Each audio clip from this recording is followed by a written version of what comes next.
ઓવારણોનો મતલબ થઈ જાય ગુરુ મહારાજ તમારી માથે ઓરઘોર થઈ જાવ, ઓરઘોર થઈ જાવ. આપણે નથી કહેતા ઘણા માથે ઉતારી માથે ઓરઘોર થઈ જાવ. આરતી ઉતારી લવ ઓરણા જરૂર શરણ કમરમાં ધ્યાન. શરણ કમર એટલે પગ નહીં હો, સકોરાનો શરણ કમર એટલે પગ નહીં. સદગુરુના સન્મુખ બેહી અને તાતે તાતા ગરમે ગરમ શબ્દ જેમ સ્વાતિના બિંદુ શીપ નામની માછલી દરિયામાંથી અસર ઊભી દરિયાની સતતથી ઉપર આવી અને જે બિંદુ ઝીલી લે ને એમાં 1.5 લાખનું મોતી થાય. દરિયાનું પાણી જો અંદર ઘરે ને એમાં 1.5 લાખના મોતી ન થાય. એમ સદગુરુના મુખમાંથી નીકળતા શબ્દ તાતે તાતા ગરમ ગરમ હેઠા પડવાનો દે જે ઝીલી લે અને મોઢું બંધ કરી અને બેહી જાય શીપની માછલીની જેમ એમાં 1.5 લાખનું મોતી થાય.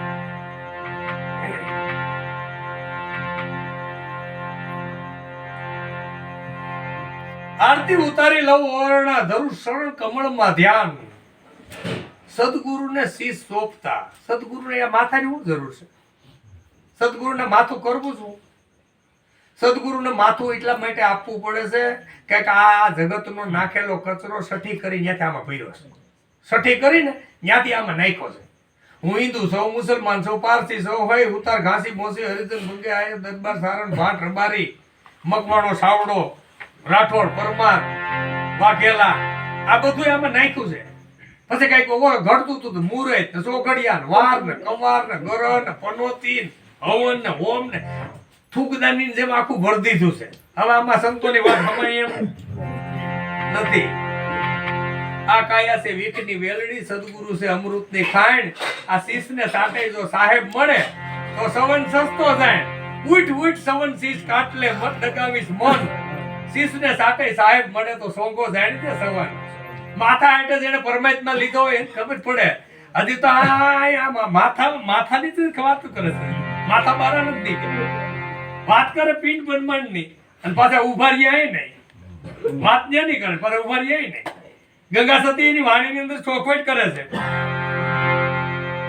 ધડ માથે શીશ જેને ન હોય પાનબાઈ. ધડ માથે શીશ જેને ન હોય પાનબાઈ ખરા નિજારી નરને નાયક.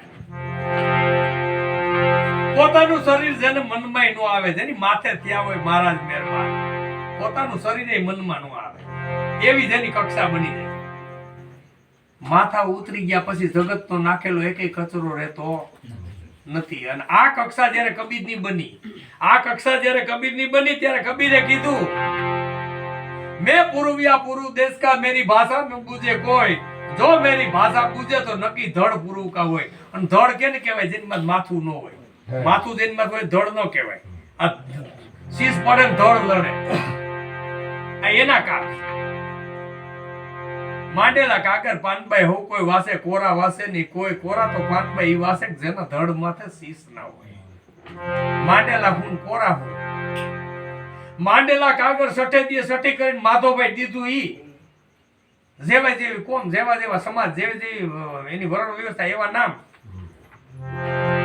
આપણા સમાજમાં જન્મ હોય દીકરીને દીકરાનો જન્મ થયો હોય ભેગા થાય સઠે દીએ હું નામ આપશું તો કોઈ કે પાસો દિયો, કોઈ કે ગોબરો દિયો. તમારી કોઈ કે એ કામ કરો મોહ નો રાખો ઈ હારું. તો આ તો મોહ નો દિયો. પછી પૂછે હું મોહ નો માં કે ની મોહ ના